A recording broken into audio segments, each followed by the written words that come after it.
Voilà. Qu'est-ce que ça peut représenter pour vous? Une maman qui en a marre, que les enfants n'entendent rien. Voilà. Ou une femme qui essaye de se faire entendre par son mari, non peut-être?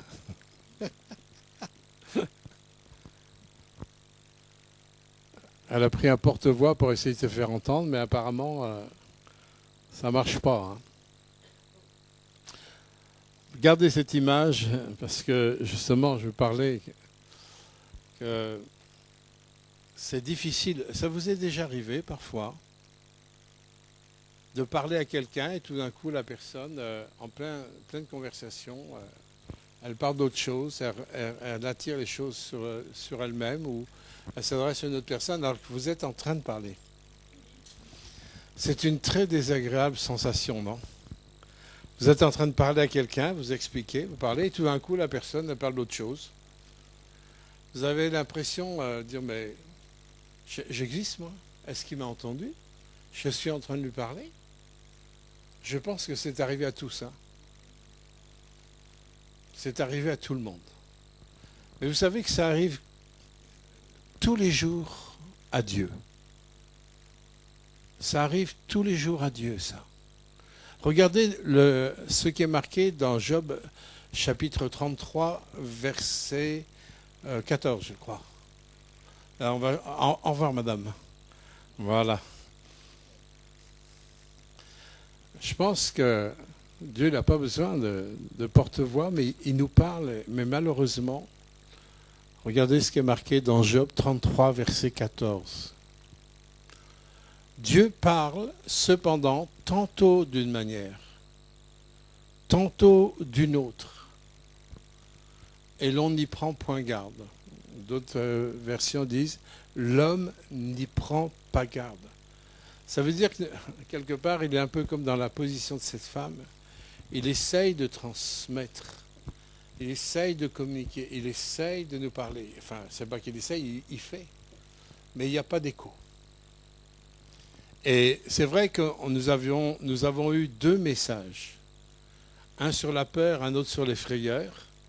Et Jérémie n'était pas là quand j'ai apporté le message sur la peur, puisqu'il a été prêché à Rouen. Et le dimanche suivant, il a prêché sur les frayeurs. Et je suis étonné, c'est que dans certaines églises en France, le Seigneur a inspiré d'autres serviteurs à prêcher sur les peurs et les frayeurs. Je dis, tiens, c'est intéressant, Seigneur. Parce qu'on ne se communique rien, vous voyez. Mais nous n'avons pas besoin de pape, nous avons un Saint-Esprit. Et le Saint-Esprit, il conduit son Église. Mais si Dieu est obligé de nous parler et de nous parler et de nous parler au niveau de nos peurs et de nos frayeurs, et que nous traînons des quantités de peurs et de frayeurs derrière nous, ça veut dire que malgré qu'il nous a parlé depuis le début, nous ne l'écoutons pas.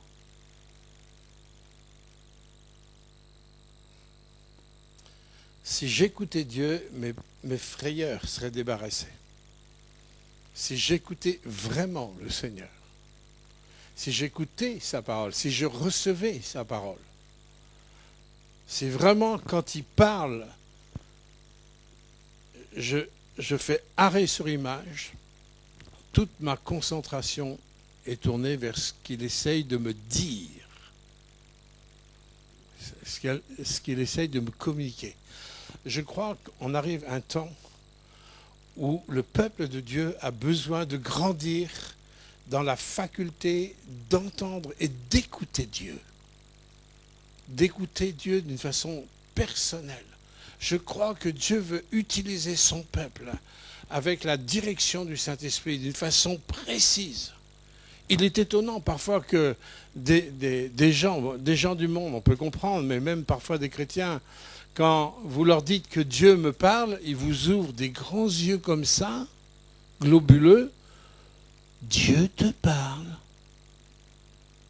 Dieu te parle à toi.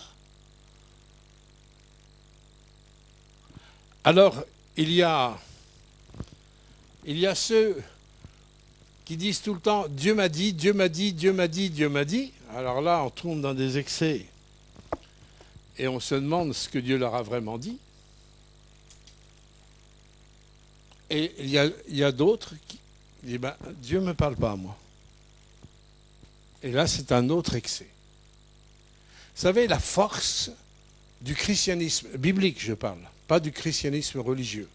Je parle la force du christianisme biblique, c'est que nous avons un Dieu qui parle. La force du christianisme biblique, c'est que Dieu marche, il est en mouvement, il marche, il transmet, il communique, il parle. Pourquoi? Et nous l'avons chanté au début du culte. Parce qu'il est vivant, parce qu'il est puissant. Nous ne sommes pas au service de tradition, nous ne sommes pas au service de rites, nous sommes au service d'un Dieu qui marche et qui parle et qui est vivant. Ça, c'est la force du christianisme. Christ est sorti vivant du tombeau. Et vous savez, justement, le problème, c'est que nous avons tellement de difficultés à apprendre à écouter Dieu. Je vais vous donner un exemple. Vous connaissez Moïse. J'aime bien, moi, Moïse.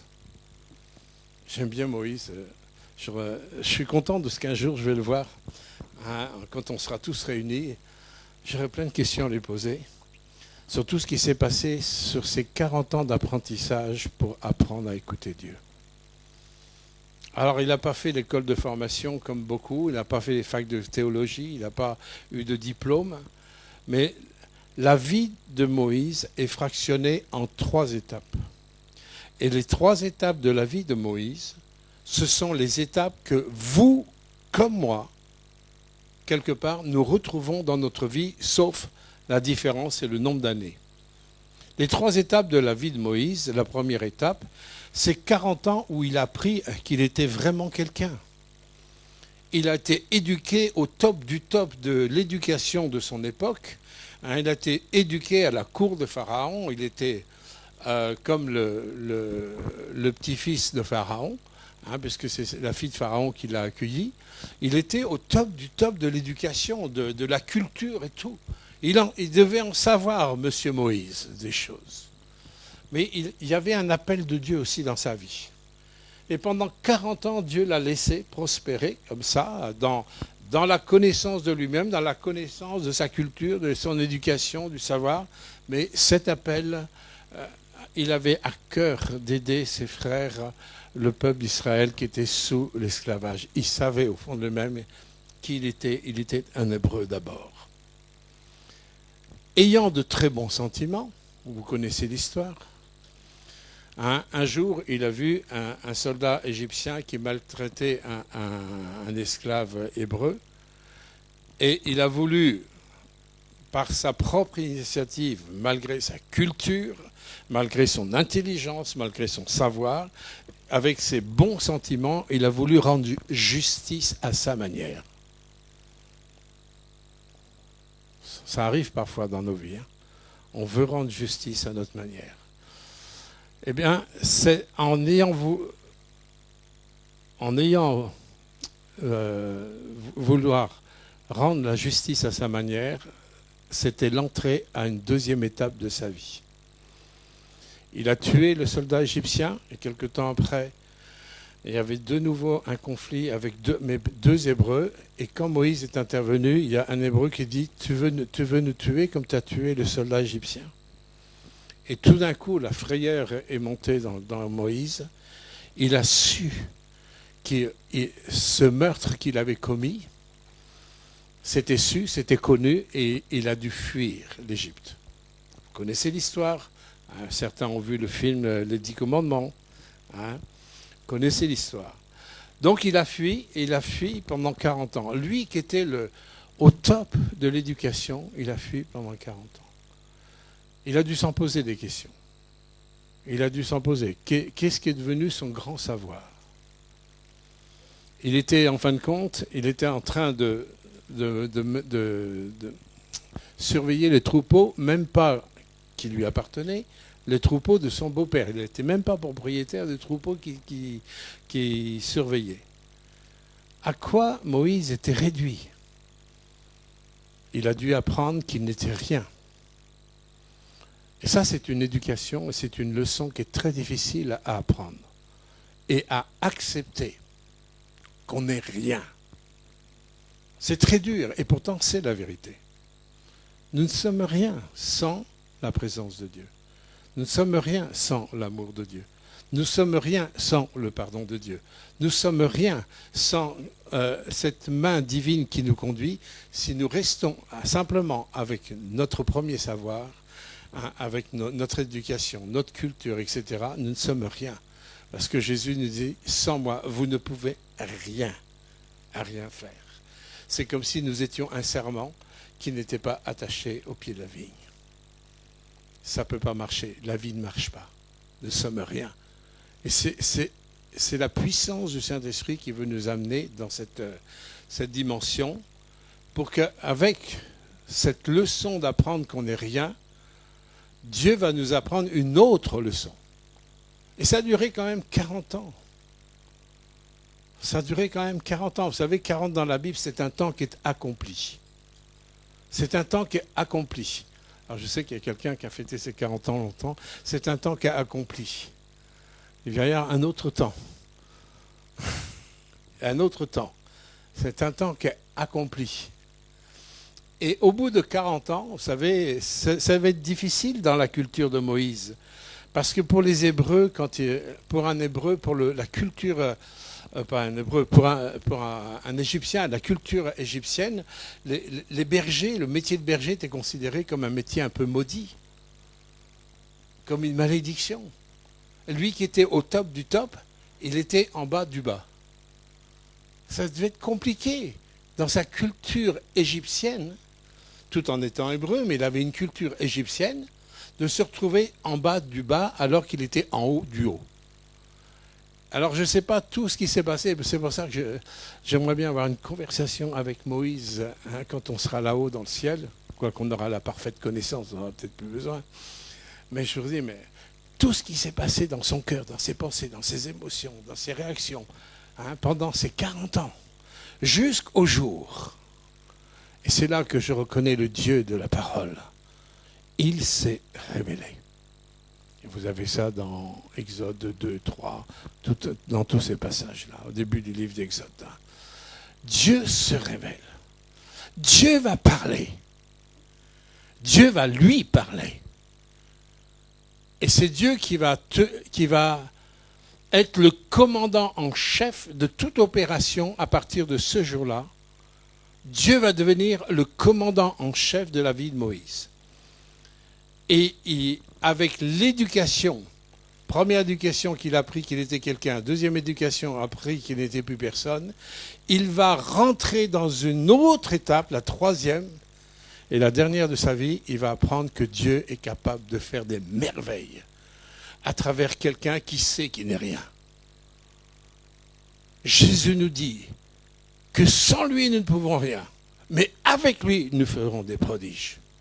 Avec lui, nous ferons des prodiges. Il ne faut surtout pas rester dans cette étape où on n'est rien. Parce qu'il y a une autre étape, c'est d'entrer dans les prodiges de Dieu, dans la vision de Dieu, dans l'harmonie de la volonté de Dieu. Dieu a parlé à Moïse, et c'était très important ça. Parce que Moïse a été confronté tout au long de ces derniers 40 ans, jusqu'à 120 ans, à de multiples problèmes insolubles sur le plan humain. Insolubles.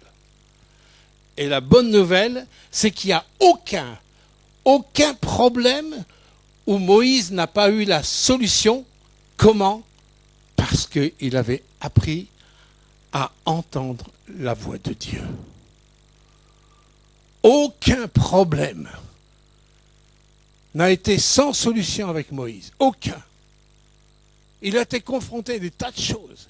Quand il a vu un jour le peuple d'Israël mourir dans plein désert, hein, vous imaginez, vous avez une belle assemblée de plusieurs milliers de personnes, voilà, la gloire, hein. Ils sont mordus par le serpent parce qu'il y a la rébellion. Et que vous voyez cette belle assemblée, les gens qui meurent les uns derrière les autres, en tant que leader, vous dites, oh là, il y a un problème. Hein. Le secret de Moïse, il savait que chaque solution se trouvait dans l'intimité. Chaque solution se trouvait quand il montait à la montagne. Il montait sur la montagne. Et vous savez, si vous allez au mont Sinaï un jour, ils ont marché dans le désert. Marcher sur le désert, c'est pas marcher sur nos trottoirs, d'Ifto. Hein. C'est plein de cailloux, plein de caillasses, à 80 ans. Et quand on est en bas du Sinaï, de monter en haut dans le Sinaï à 80 ans, chapeau. Hein. Moi, je vois bien déjà à 67, oh là là, les articulations, ça commence à rouiller un peu. Mais le petit grand-père, à 80 ans, il est en bas du Sinaï et il monte sur la montagne. Parce qu'il sait qu'il va rencontrer la voix de Dieu. Il sait. Et il sait que c'est son seul secours. Et à chaque fois, il va chercher la parole de Dieu. Et il ne négocie pas la parole de Dieu. Avec l'histoire du serpent, mais essayez d'imaginer ce que Dieu lui a demandé de faire. Quand il dit, Seigneur, quelle est ta solution? Ah ben Dieu va lui parler, oui. Alors, la solution que Dieu a donnée, mais c'est une solution qui est complètement folle. Les gens, ils mouraient de morsures de serpents. C'était biologique, là. C'était physique et ils mouraient. C'était du réel. C'était pas du spirituel là-haut. C'était vraiment du réel sur la terre. Dieu va lui dire, tu prends un serpent d'airain, tu le mènes sur une perche. Et que toutes les personnes qui vont regarder à ce serpent d'airain seront sauvées de leur morsure. Vous savez, si vous n'êtes pas préparé dans votre vie à savoir que vous n'êtes rien, il n'y a que Dieu qui sait, il n'y a que Dieu qui peut. Il n'y a que Dieu qui se permet certaines folies qui nous dépassent, mais qui portent leurs fruits. Qui portent leurs fruits, mes bien-aimés. Dieu va lui dire une réponse et Moïse, il ne négocie pas avec Dieu. Il dit, mais Seigneur, quel est le rapport entre ce serpent d'airain et ces gens qui meurent? T'inquiète pas, obéis-moi. Obéissance. L'obéissance à sa parole produira toujours du fruit, mes bien-aimés. Quand Dieu parle, nous ne pouvons pas nous permettre de négocier une parole qui vient de Dieu. Et heureusement que Moïse a obéi à Dieu quand il lui a dit de dresser ce serpent d'airain, parce que non seulement ça allait sauver, donner une réponse pratique dans le présent de Moïse et du peuple, mais en plus, c'était toute la compréhension de votre salut, de mon salut en Jésus-Christ, que je suis mordu par le serpent, par le péché, mais si je regarde à la puissance de la croix où Jésus a été élevé, je suis sauvé et je suis pardonné de tout péché, de toute iniquité. C'était toute la projection prophétique de la compréhension de notre salut. Heureusement, Moïse, merci d'avoir obéi à la voix de Dieu, à ce que Dieu a dit et toi tu as fait. Écoutez, ce n'est pas que pour l'Ancien Testament, ça. Dieu veut encore et encore utiliser son peuple. Ne soyons pas étonnés que Dieu parle.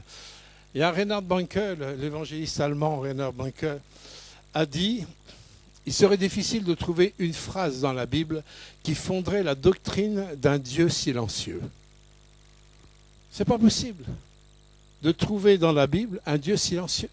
Dieu a toujours parlé. Regardez les premiers chapitres du livre de la Genèse. L'Éternel dit, Dieu dit que la lumière soit et la lumière fut. Jean 1,3. Dès le départ, et dans le premier chapitre du chapitre 1, premier livre de la Genèse, chapitre 1, Dieu dit. Il dit comment? En parlant. La puissance de la parole de Dieu, elle est créatrice parce qu'elle vient de lui. Mais nous qui sommes aussi faits à son image, votre parole a le pouvoir de créer la vie ou la mort sur vous ou sur les gens.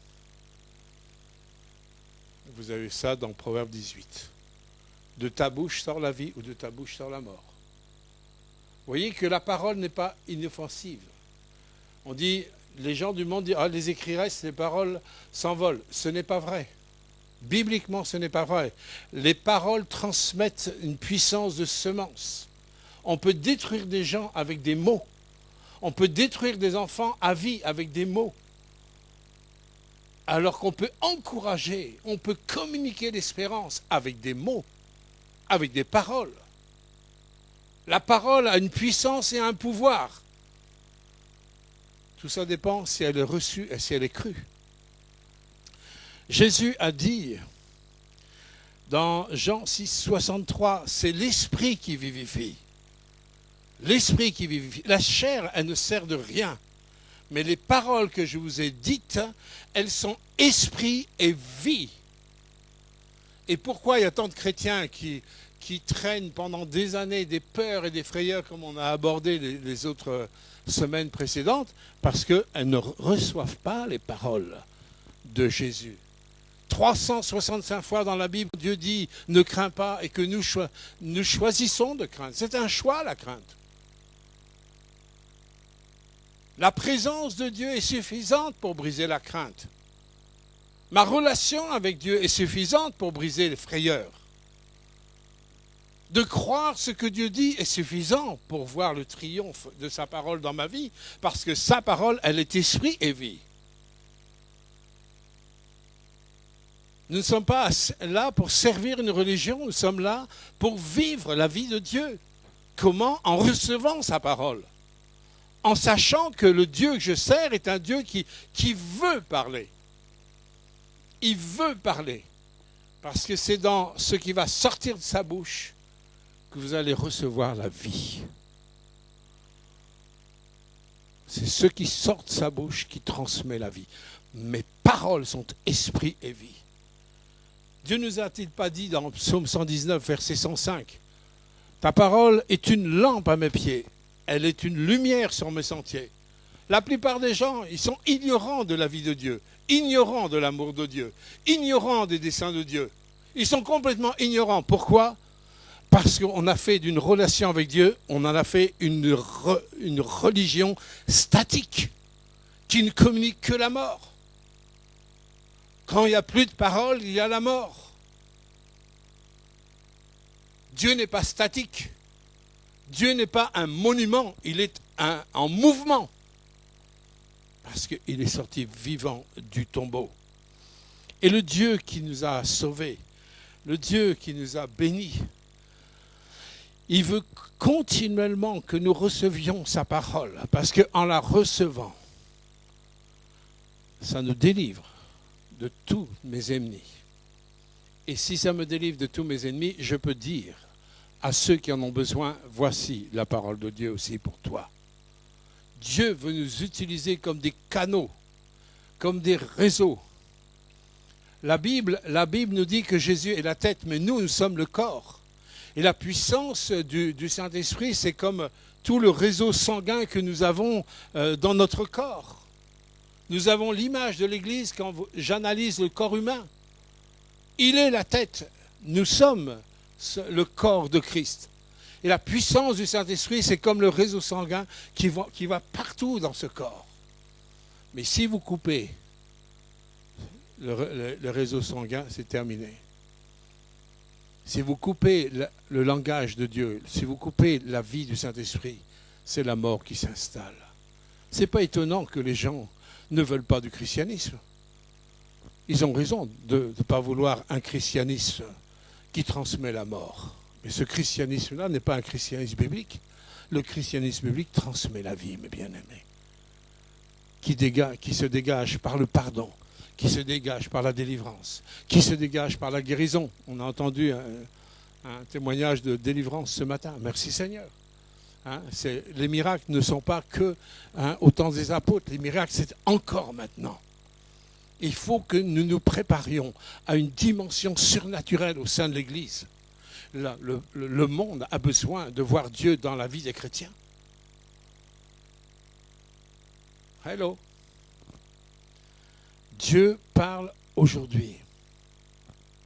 Certains nous disent, mais comment Dieu vous parle? Alors moi, j'ai des expériences précises dans ma vie où Dieu m'a parlé. Déjà, quand je me suis converti, vous savez que moi, j'étais un anti-Dieu. J'étais dans cette mentalité soumise à une mentalité anti-Dieu, ni Dieu, ni maître, interdit d'interdire, dans cette mentalité de 68. La parole de Dieu a résonné par deux moyens. Quand j'ai commencé à entendre, à écouter des chrétiens témoigner de Jésus. Et ce n'étaient pas des chrétiens qui étaient forts en théologie, je peux vous promettre. Puisque quand ils ont commencé à me parler de Jésus, ils ont commencé par le premier chapitre du livre de la Genèse. Hein? Ils n'étaient pas très doués dans l'évangélisation. Hein? Mais vous savez ce que Dieu a fait quand ils ont commencé à lire ce premier chapitre de livre de la Genèse? Il y a quelque chose qui a percuté dans mon cœur malgré que j'étais en opposition. Justement, c'est Dieu dit et les choses existent. Et ça, c'était une semence. À travers des chrétiens qui ne savaient pas beaucoup évangéliser. Mais ils m'ont donné ce qu'ils ont pu. Alors moi, j'ai mis ça dans un tiroir, fermé à clé, et basta. Et ça a duré 1 mois comme ça. Vous savez, la parole, quand elle est donnée, le Saint-Esprit va travailler sur la parole donnée. Et au bout d'1 mois, le travail du Saint-Esprit dans ma conscience, dans mon cœur, où je ne pouvais plus, j'avais besoin de savoir. C'est là que j'ai eu une relation dans ma chambre avec Jésus ressuscité. Ce n'est pas le hasard, ça. Ce n'est pas la religion, ça. C'est que j'ai affaire à un Christ qui est vivant. Vous savez, pour convaincre quelqu'un qui était tellement convaincu qu'il n'y avait pas de Dieu et on n'était plus soumis à aucune autorité, pour convaincre quelqu'un comme ça, il faut que ce soit fort dans le cœur. Et je savais, je n'ai pas vu, mais je savais que Jésus était présent. Comment je le savais, je ne peux pas vous l'expliquer. C'est quelque chose qui se vit. Mais je savais qu'il était là. Et ça a commencé par le fait que des chrétiens ont parlé. Quand vous parlez de la part de Dieu, quand vous parlez de la parole, quand vous parlez des choses de Dieu, il va veiller sur sa parole. Dans Ésaïe 55, je crois, verset 11, oui, ainsi en est-il de ma parole qui sort de ma bouche, elle ne retourne pas à moi sans avoir accompli son effet. Mais bien-aimés, semez, parlez de la parole de Dieu. Semez la parole de Dieu. Le monde a besoin de cette parole de vie. Ils ont besoin de cette parole qui est capable de transformer un 68 art anti-Dieu en disciple de Jésus-Christ. Et la parole de Dieu, c'est pareil. Quand Jésus s'est révélé à l'apôtre Paul, à Saul de Tarse, un mot de Jésus. Saul, Saul, pourquoi me persécute? Terminé, renversé comme une crêpe, aveuglé, atteint de cécité, tombé de son piédestal. On était obligé de le transporter, il ne pouvait plus marcher, il était aveugle. Ébloui par la lumière. Je suis la lumière, dit Jésus. La parole qui est libérée, mes bien-aimés. Le verbe qui est libéré. Ne pensez pas que Dieu parle qu'aux pasteurs. C'est pas vrai. Ne pensez pas que Dieu a des chouchous. C'est pas vrai. Ne pensez pas qu'il y a que des élites qui reçoivent la parole de Dieu. C'est pas vrai. On a vu tout à l'heure. L'homme parle. Alors je ne sais pas s'il prend un haut-parleur. Dieu parle, mais l'homme n'y prend pas garde.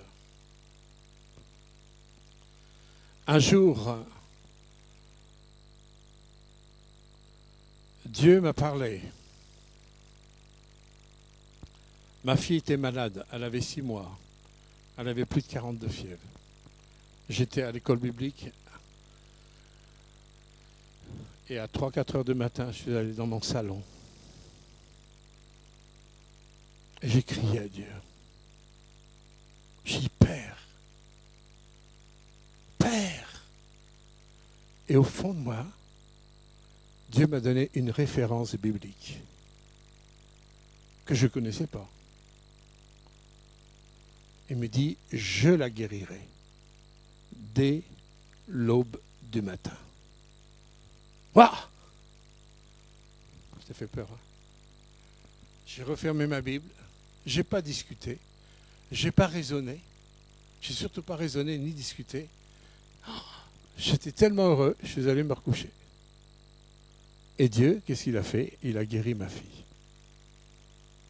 Des exemples comme ça, je peux vous en donner pas mal. Hein. Quand Dieu parle, vous avez ce monsieur-là, Denis, il est le fruit d'un mot de Dieu. Vous vous souvenez, j'étais assis à mon bureau, je travaillais pour l'œuvre de Dieu derrière mon ordinateur. Je travaillais pour Dieu, ouais. Mais Dieu m'a arrêté dans ce travail pour lui. Vous savez, il vaut mieux travailler avec lui que pour lui. Hein. Il y a une différence. J'étais derrière mon ordinateur et tout d'un coup, le Saint-Esprit parle. J'arrête, je sens la présence du Saint-Esprit. Et Dieu me dit quelque chose qui me paraissait fou. J'avais du travail, c'était fou. J'étais pressé, on a du travail quand on est pressé. Hein, c'est notre priorité. Hein. Ben oui, c'est notre priorité. Il faut que ça se fasse. Hein. Ah. Dieu me dit, va au centre d'Ishto. Va au centre d'Ishto. J'arrête. Je vais au centre d'Ishto. J'avais rien à faire au centre d'Ishto. Absolument rien. Et au centre d'Ishto, je rencontre un homme qui était suicidaire. Malheureux. Mon chemin a croisé celui de Denis. Il est le fruit du fait que Dieu a parlé, mes bien-aimés. Dieu a parlé. Si Dieu ne m'avait pas parlé, et si je n'avais pas écouté là, Denis ne serait pas là. Voilà. Et Dieu l'a délivré de 45 ans d'alcool, 45 ans de cigarettes. Il est heureux comme j'allais dire comme un pape, pas comme un pape, mais il est heureux tout simple. Dans une grande simplicité, il sait que Dieu l'aime.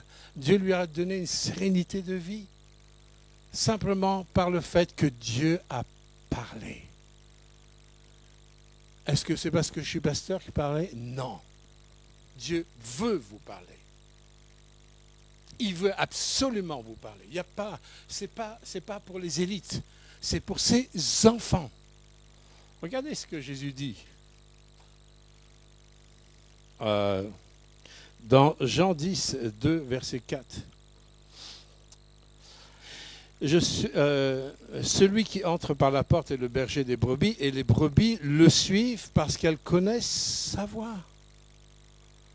Si vous avez suivi Jésus, si Jésus est votre berger, si Jésus est votre sauveur, si Jésus il est votre Seigneur, si votre sauveur et Seigneur il est vivant, et il n'est pas vivant dans une tradition chrétienne, mais il est vivant par l'Esprit de Dieu. Posez-vous, mes bien-aimés. Posez-vous. Que vos priorités soient parfois mises de côté pour que la priorité de toutes les priorités, c'est que vous ayez des temps dans le calme. On en reparlera tout à l'heure. Et c'est pour ça que nous sommes dans une société aujourd'hui où tout va vite. Vite, vite, vite. On est dans une société de pré-mâché. Les médias pensent pour nous, les médias décident pour nous, les médias conduisent la société pour nous. Mais nous sommes le peuple de Dieu et nous appartenons au royaume de Dieu. Et s'il y en a un qui doit avoir une influence sur notre vie, s'il y en a un qui doit conduire notre vie, s'il y en a un que nous devons suivre, c'est le roi des rois et c'est le Seigneur des seigneurs. Seul. Faut-il l'entendre?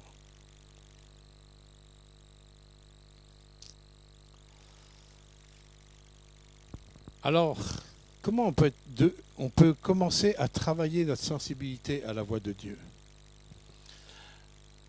Dieu donne des conseils à Josué, au Josué chapitre 1. Il va lui dire « Médite ma parole ». Méditer, c'est réfléchir. C'est réfléchir, c'est se poser et et de réfléchir sur ce qu'on lit, et doucement, calmement. Ne lisez pas la Bible vite.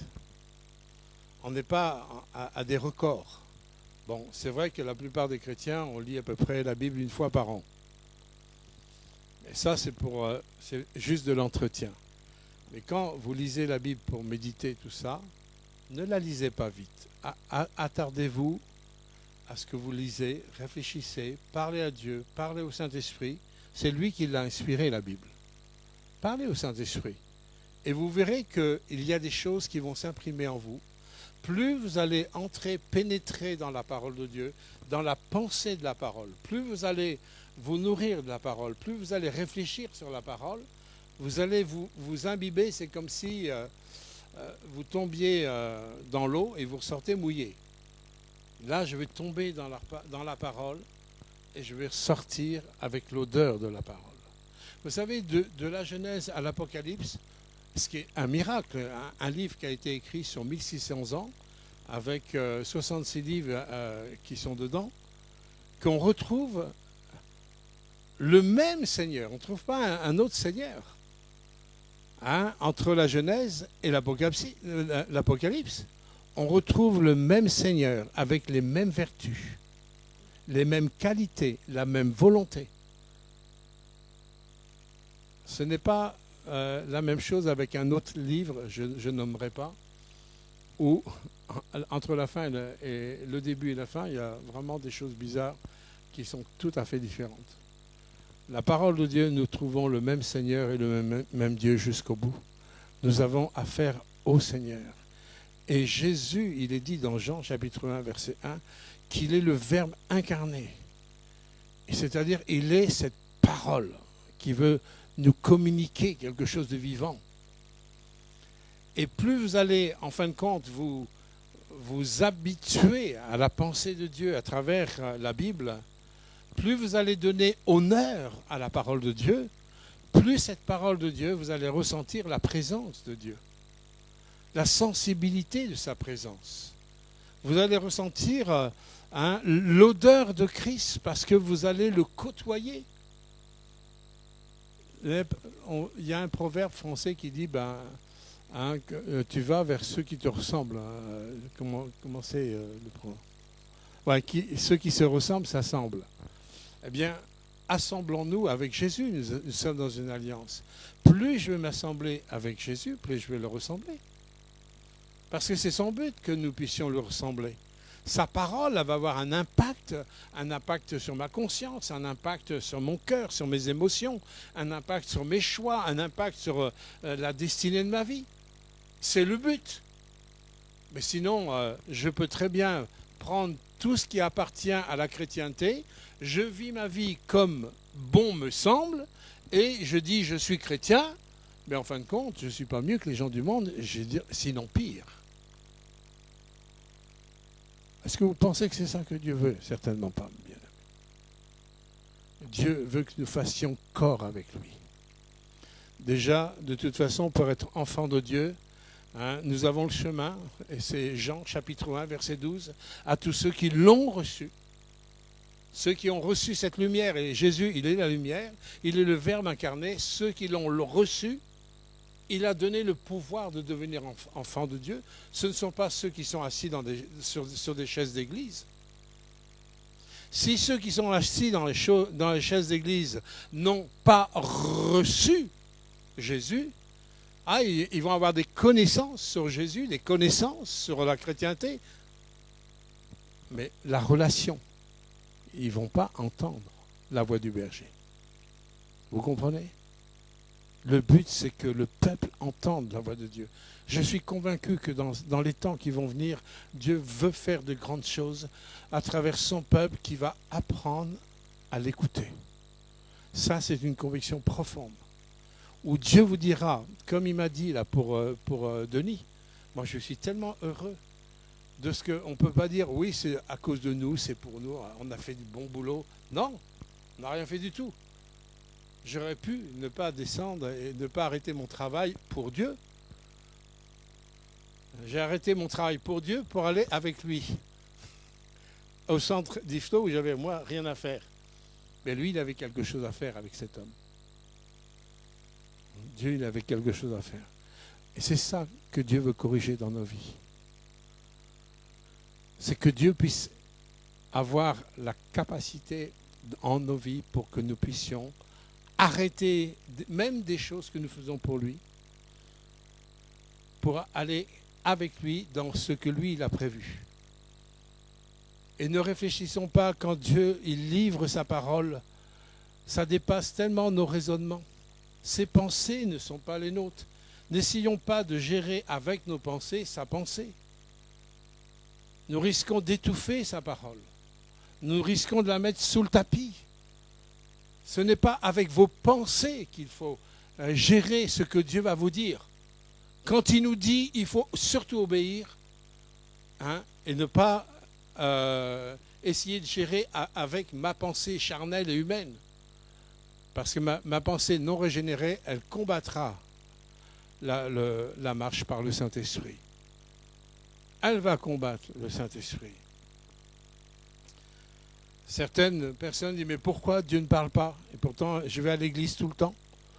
Pourtant, je peux aussi lire ma parole. Pourtant, je prie et Dieu ne me parle pas. Tout simplement parce que tu ne prends pas le temps d'écouter. Alors, est-ce que Dieu est obligé de prendre un porte-voix pour te parler? Une des choses qui nous arrête dans la faculté d'entendre la voix de Dieu, c'est qu'on est centré sur nous. On est influencé par nos péchés ou par les péchés des autres. On est influencé par nos souffrances. On est influencé par les mouvements, en fin de compte, dans cette société. C'est comme si c'était la majorité qui avait raison. Il y a toutes sortes d'influences, et comme la parole de Dieu parfois contrarie, et du coup, on n'écoute pas. Et comme on n'aime pas être contrarié aussi. Vous n'avez pas lu dans Galates chapitre 5 que la conduite du Saint-Esprit, c'est afin que vous ne fassiez pas ce que vous voudriez? Vous n'avez pas lu ça dans Galates chapitre 5? C'est-à-dire qu'afin que vous ne fassiez pas ce que vous voudriez, ça veut dire que des fois, Dieu nous demande de faire des choses qu'on n'a pas décidé et on ne veut pas forcément faire. C'est toujours facile de chanter des très beaux cantiques. Seigneur, je veux te suivre jusqu'au bout, je veux te suivre par la foi, par les bons et les mauvais jours. Ouais, ça, on peut chanter. On peut chanter tout ça, on peut chanter. Mais ce qui est important, c'est quand il me parle. Quand Dieu vous parle. Quand Dieu parle, on va voir les moyens que Dieu utilise pour vous parler. Quand Dieu nous parle, comment je vais réagir? Comment je vais réagir au moment où il va libérer sa parole? Une parole qui risque peut-être de me déboussoler dans ma logique. Une parole qui va me déboussoler dans mon intellect, dans ma culture. Vous ne croyez pas quand Dieu a dit à Moïse, mets le serpent sur une perche, que par rapport à la culture égyptienne, mais il n'a pas discuté, il a fait. Et quand il était enfermé avec la mer Rouge, avec le peuple d'Israël, avec l'armée d'Égypte qui était derrière, il avait plutôt intérêt de bien entendre la parole de Dieu. Parce que tous commençaient à râler contre lui, tu nous as amenés là, mais c'est un cul-de-sac. Et regarde, l'armée, elle est là. L'armée d'Égypte, c'était l'armée quand même la plus forte du monde de l'époque. Et eux, ils étaient là, coincés, et si vous allez sur le terrain, vous avez des montagnes, et le peuple d'Israël est passé entre deux montagnes, il s'est retrouvé sur une grande plage, et c'était vraiment le cul-de-sac. Mais Moïse a appris qu'il n'était rien. Il ne comptait pas sur son intelligence, il ne s'appuyait pas sur ses raisonnements, il savait qu'il n'était rien. Il avait appris la leçon qu'il n'était rien. Notre perte, c'est qu'on pense toujours qu'on peut, on sait. Non, nous ne pouvons pas. Non, nous ne savons pas. Il n'y en a qu'un qui sait. Il n'y en a qu'un qui peut. C'est Dieu avec la puissance de son Saint-Esprit. N'ayons pas cette prétention de penser qu'on peut et qu'on sait. Nous ne savons pas. Et ça, c'est la vraie humilité. C'est qu'on sait qu'on ne sait pas. Et parce qu'on sait dans les profondeurs qu'on ne sait pas, Ben, on va faire comme Moïse, on va aller voir celui qui sait. Vous comprenez le principe, le mécanisme, qui est tellement important.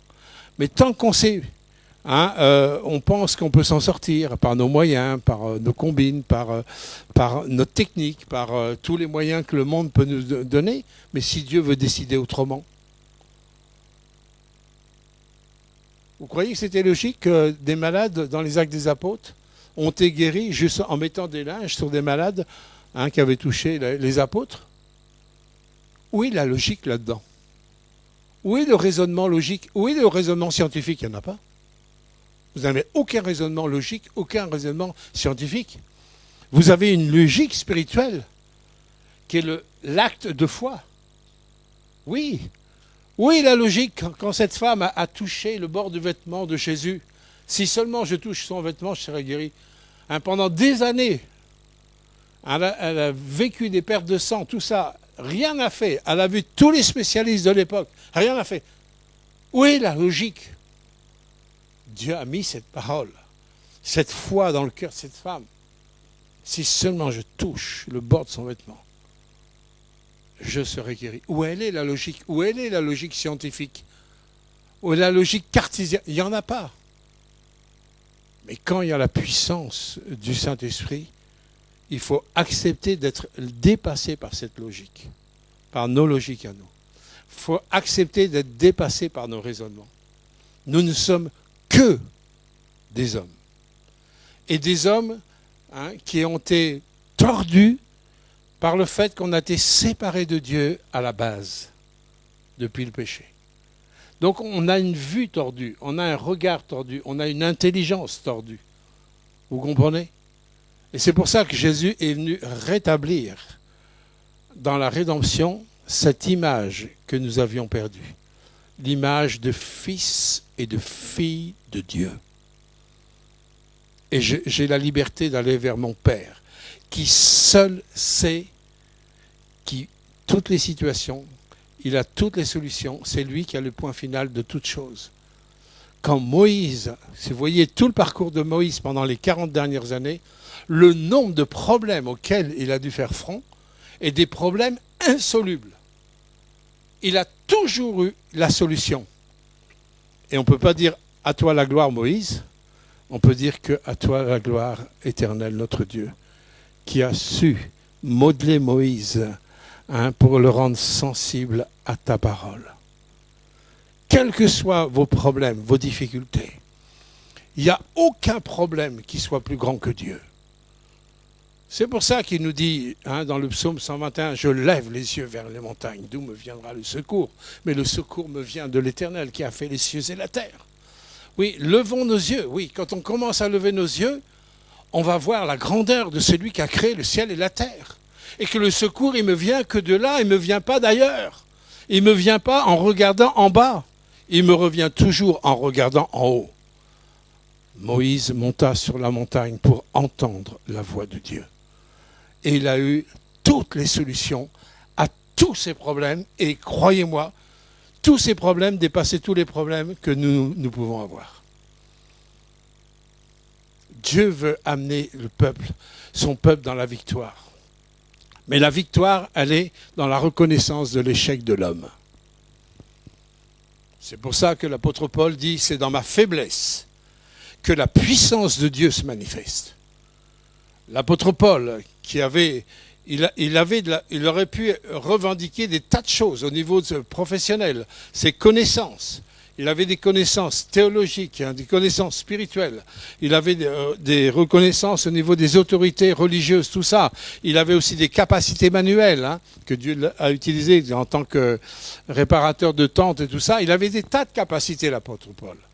La seule chose qu'il a revendiquée, c'est la puissance de la croix. Et il a tout le temps dit que tout ce qu'il avait derrière dans sa vie, avant Christ, je regarde tout comme de la boue. Et nous ne regardons pas, nous, tout comme de la boue. Nous défendons des choses qui ne sont pas défendables et après on dit, Dieu ne me parle pas. Dieu ne peut pas te parler. Tant que tu défendras ce qui n'est pas défendable. Si tu défends ta chair, si tu excuses ta chair, tu ne peux pas entendre la voix de Dieu. Tu as déjà mis une cloison par rapport à sa parole. Tu ne peux pas. L'ennemi, il peut te tromper, il peut t'emmener, en fin de compte, dans un tas de chemins de travers. Dieu fera tout pour te ramener à sa parole, à sa voix, parce que Dieu parle. Et sa parole, elle est productrice. À chaque fois que Dieu m'a parlé, j'ai toujours vu le fruit. Toujours. Quand Dieu m'a dit d'aller en Afrique, je ne savais pas ce qui allait m'attendre en Afrique. Et Mireille peut le dire, en février 2000, il y avait la guerre en Casamance. Il y avait des groupes de jeunesse en mission qui avaient reçu des balles dans la joue, qui étaient à l'hôpital. Les routes étaient très dangereuses en Casamance. J'ai dû laisser Mireille à Dakar. Et c'est important d'entendre ce que Dieu a à dire ce moment-là. Alors aujourd'hui, on est content de voir tout ce que Dieu a fait en Afrique. Mais au départ, ça part d'une parole. Comprenez? Et pour vous, c'est la même chose. Vous avez une destinée qui est bénie. C'est dans Jérémie 29, 11, je crois. Ça, c'est quelque chose à prendre. Ça vous appartient. C'est dans votre héritage. Vous avez une destinée qui est bénie. Et il y a une bénédiction. Ne demandez pas la bénédiction de Dieu. Si vous croyez Dieu, la bénédiction, elle est dans le fait que vous croyez ce que Dieu dit.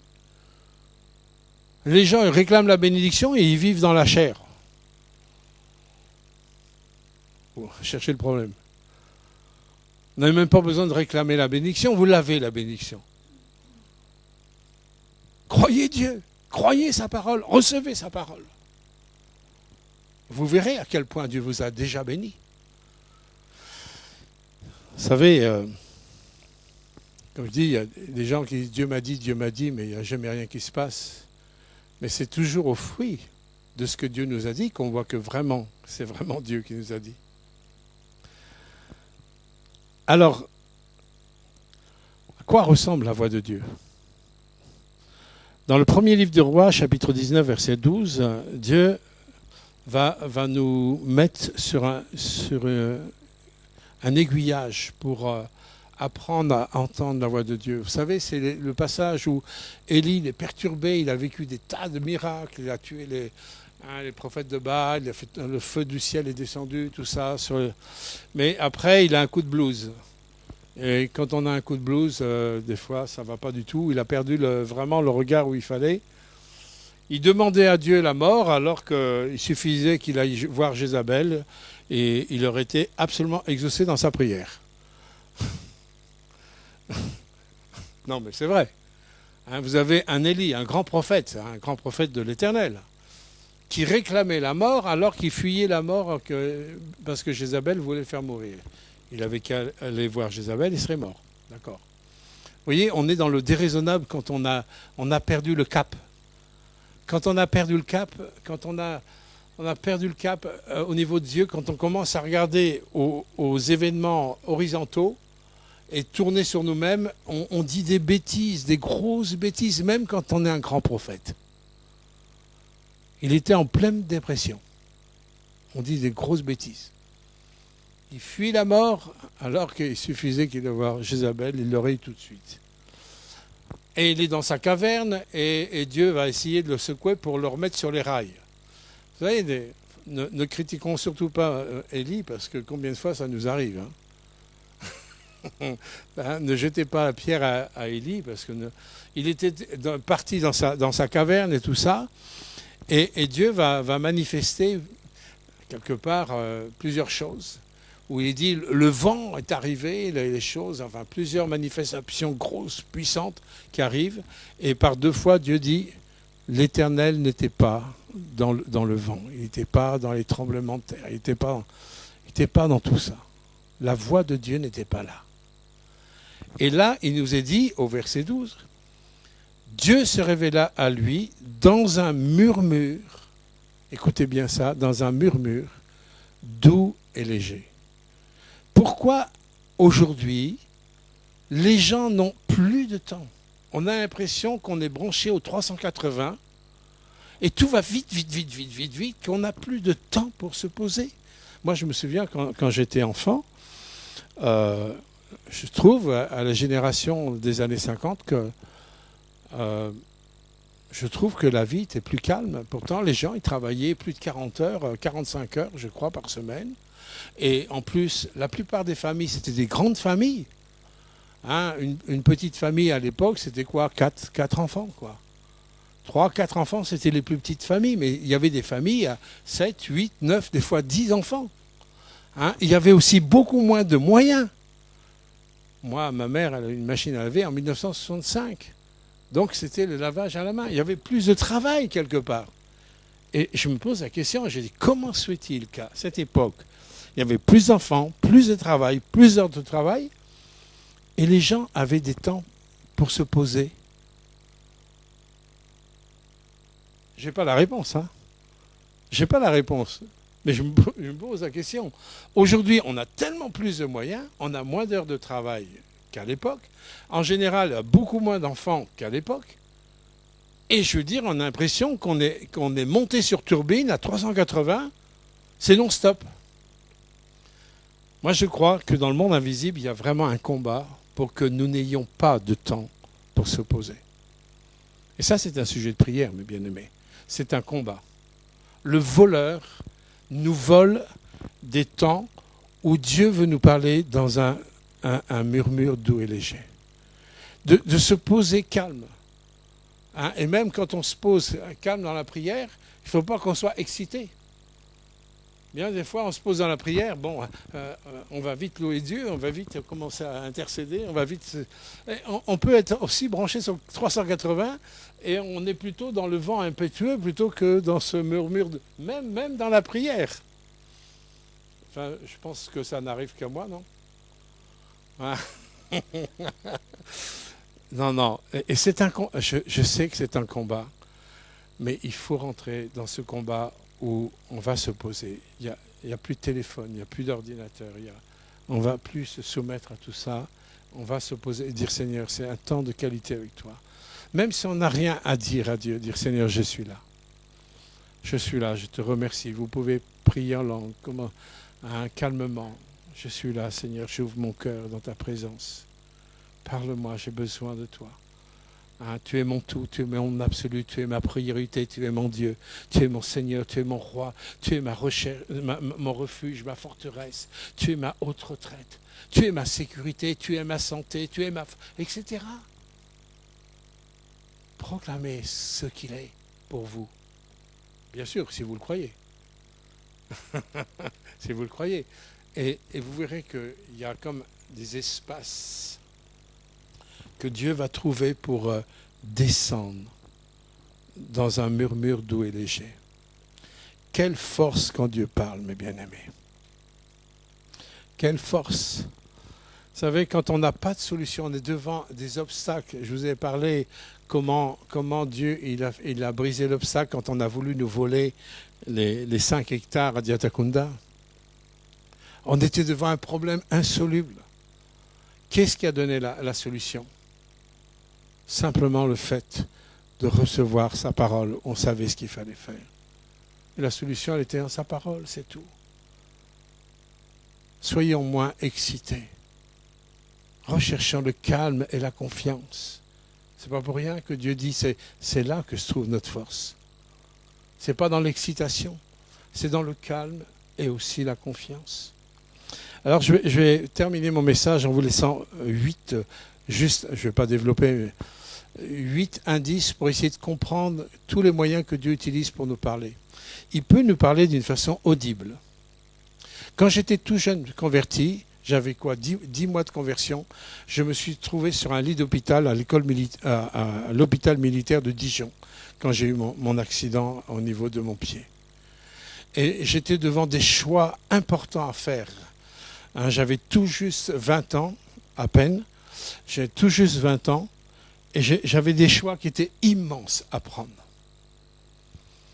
Et en plus, je savais que j'allais faire une formation et je veux dire, sans argent, sans rien, comment faire? Je ne savais pas comment faire. J'étais là avec mon attelle et j'étais là devant Dieu. Pour la première fois de ma vie, j'ai entendu la voix audible de Dieu. Dieu savait que je ne connaissais pas la parole de Dieu. J'avais 10 mois de conversion. Je l'ai entendu comme une personne qui me parle à l'oreille. Tu ouvres ma parole, tel livre, tel chapitre, tel verset. J'ai entendu. J'étais dans mon lit, je me souviens, alors je prends vite ma Bible, je cherche. Déjà, il m'a fallu du temps pour chercher le livre. Hein? Oh, c'était ma réponse. J'avais la réponse dont j'avais besoin. Où Dieu me demandait de m'engager et de lui faire confiance. Waouh! Ça, je l'ai entendu. C'est pour ça que j'ai tout quitté à Paris pour aller après à Vichy. 2 ans entièrement par la foi. Parce que j'ai entendu. Je l'ai entendu audiblement. Je pense audiblement, je crois que c'est la seule fois que j'ai entendu comme ça, audiblement. Alors Dieu ne parle pas toujours comme ça. C'est bien quand c'est comme ça. Mais Dieu savait aussi que j'étais dans la difficulté, j'étais devant des grands choix et je ne connaissais pas la parole. Vous voyez, là, j'ai entendu la voix de Dieu audiblement. Ensuite, une prise de conscience. Deuxièmement, Dieu peut parler par une prise de conscience surnaturelle, soudaine du ciel. Vous savez, c'est comme une construction qui se fait. On est saisi par une certitude dans le fond de notre conscience. Dans le fond, il y a quelque chose qui se met dans notre conscience et quelque part, on ne peut pas s'en séparer, vous voyez. Ça s'impose à nous et là, c'est le Saint-Esprit qui est en train de nous parler. Troisièmement, c'est une révélation qui se déploie et se déroule au cours du temps. Un petit peu, vous avancez dans votre vie, Dieu, à une période, il met une pièce de puzzle, et une autre période, il va mettre une autre pièce de puzzle, plusieurs pièces de puzzle, et tout d'un coup, vous allez vous retourner dans le rétroviseur, vous allez voir comme un fil conducteur que Dieu aura posé dans votre vie, vous savez, comme le petit poussé avec les cailloux, pour ne pas perdre son chemin. Dieu va mettre des pièces de puzzle dans votre vie où ça va devenir clair et limpide. Là, c'est Dieu qui vous parle. Troisième aspect, c'est dans des impressions qui viennent du Saint-Esprit, où c'est comme un sentiment très fort, mais aussi, c'est pareil, il y a une signification. Il y a une signification qui est là, qui est en rapport avec la volonté de Dieu, et c'est comme un pieu qui s'implante aussi dans le fond intérieur de votre vie, un petit peu comme au niveau de notre conscience. Mais c'est plus au niveau des sentiments très forts. Vous savez, Dieu nous dit qu'il met les sentiments de Christ en nous. Et tout d'un coup, dans vos sentiments de Christ, il y a quelque chose, vous savez que c'est le Saint-Esprit qui vous parle. Vous avez aussi donc dans la conscience intérieure, quand il vous parle, pour essayer de vous éviter certaines situations ou autres, où la conscience est souvent la voix de Dieu qui permet en fin de compte de vous parler. Et à chaque fois que Dieu vous parle à travers votre conscience, ça a toujours un rapport direct aussi, et c'est un parallèle avec les lois de Dieu, avec les commandements de Dieu. Il y a toujours un parallèle entre ce qu'il y a dans la conscience et les ordonnances de l'Éternel. Si je tue quelqu'un, je sais que ma conscience me dit que c'est pas bien. Mais je sais aussi qu'en lisant la loi de Dieu, que Dieu nous dit tu ne tueras pas. Vous comprenez? Si je mens, je sais que dans ma conscience, c'est pas bien de mentir. D'accord? Mais je sais aussi que Dieu ne veut pas de faux témoignages. Bon, il y a tout le temps le parallèle entre ce qu'il y a gravé dans ma conscience et aussi dans la voix de Dieu qui va passer par ma conscience. Et c'est très important d'écouter la voix de sa conscience, parce que l'apôtre Paul dit que certains seront jugés, ceux qui n'auront pas eu l'occasion de vivre l'évangile, mais certains seront jugés d'après leur conscience. Comment ils auront écouté leur conscience ou pas. Donc la conscience est quelque chose de très important. Sixièmement, Dieu parle aussi avec des rêves, des songes. Et je racontais ce matin à Lévi que grâce à un songe que mon père spirituel a eu pour moi, en fin de compte, j'ai pu persévérer dans ma formation. Dans la deuxième année de formation, j'ai passé des moments durs et vraiment injustes. Et comme, moi, je sortais quand même dans la mentalité bicknick et tout ça. Et quand on vit des choses injustes, non, mais il n'y a que moi qui fais ça. Hein.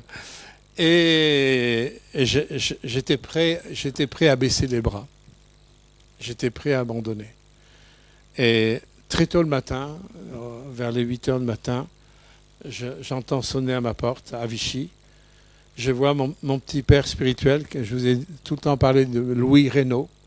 C'est le père spirituel aussi de Jean-Louis Jaillet, qui a amené toute la famille Jaillet au Seigneur. Un ancien de la guerre de 14, qui a fait Verdun, les tranchées, tout ça. Il avait 60 ans de ministère, 84 ans, pour ceux qui ne connaissent pas.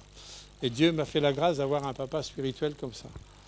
Et mon petit père Reynaud, il vient. J'étais étonné de le voir arriver si tôt.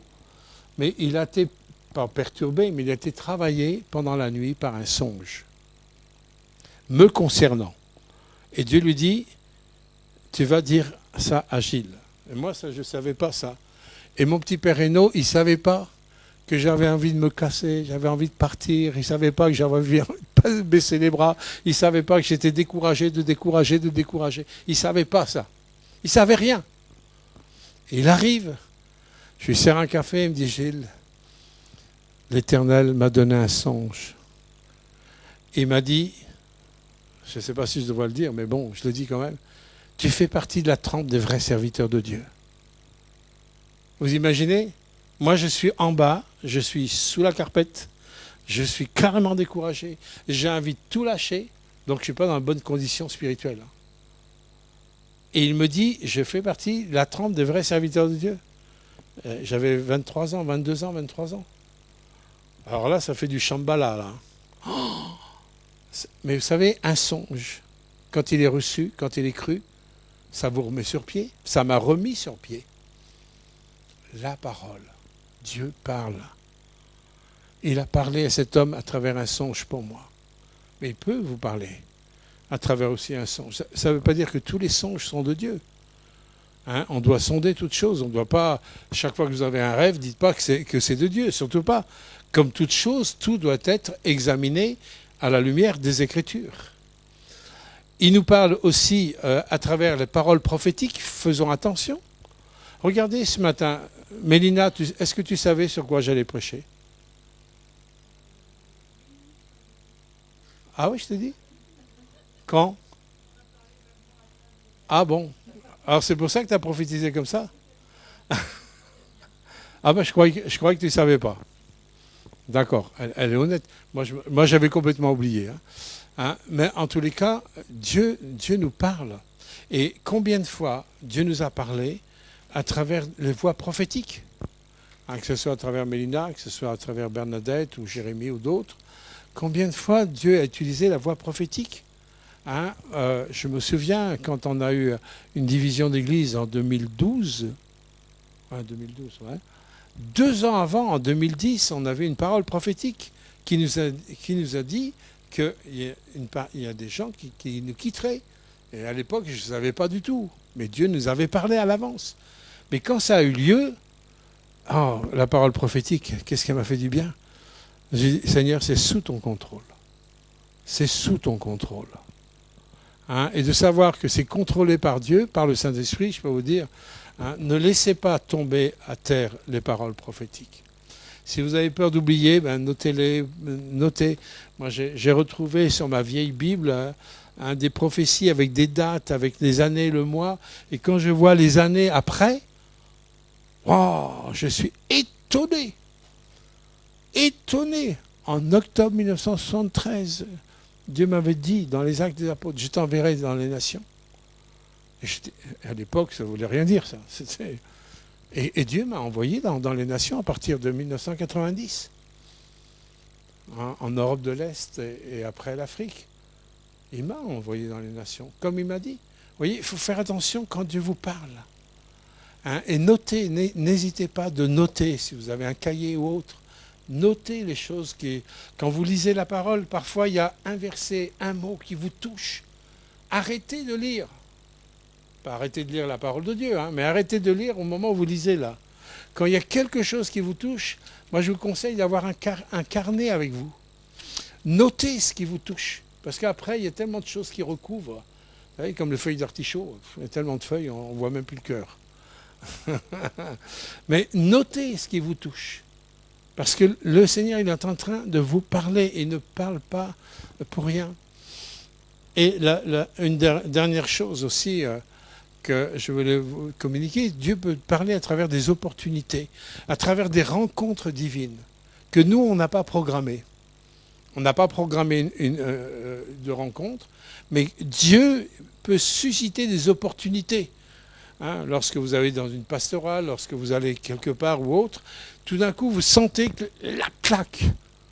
Là, il y a quelque chose. J'ai dit, Seigneur, qu'est-ce qu'il y a là? Là, il y a quelque chose. Dans cette rencontre-là, il y a quelque chose de divin. Et ce qui est intéressant, c'est de voir après. Hein, mais si vous notez, et que vous voyez le après, dire, Seigneur, waouh, tu conduis mes pas. Tu es celui qui veille sur mes pas. Tu es celui qui est vraiment mon papa et qui conduit son enfant vraiment dans la destinée que tu as prévue pour eux. Alors, je voulais, à travers ce partage, vous sensibiliser à écouter la voix de Dieu, à demander à Dieu dans vos cultes personnels. Apprends-moi à t'écouter, Père. Pardonne-moi toutes les fois où je n'ai pas écouté. Pardonne-moi de ce que tu as essayé. Tu essayes de prendre des clairons, des porte-voix, et j'entends pas. Je te demande pardon, Seigneur. Pardonne-moi de m'appuyer sur moi-même, sur mon intelligence, sur mes raisonnements. Hein? Humilions-nous devant Dieu. Toutes les fois, il a essayé de nous communiquer qu'on n'a pas écouté, qu'on n'a pas entendu, qu'on n'a pas reçu. Hein? Demandez-lui pardon.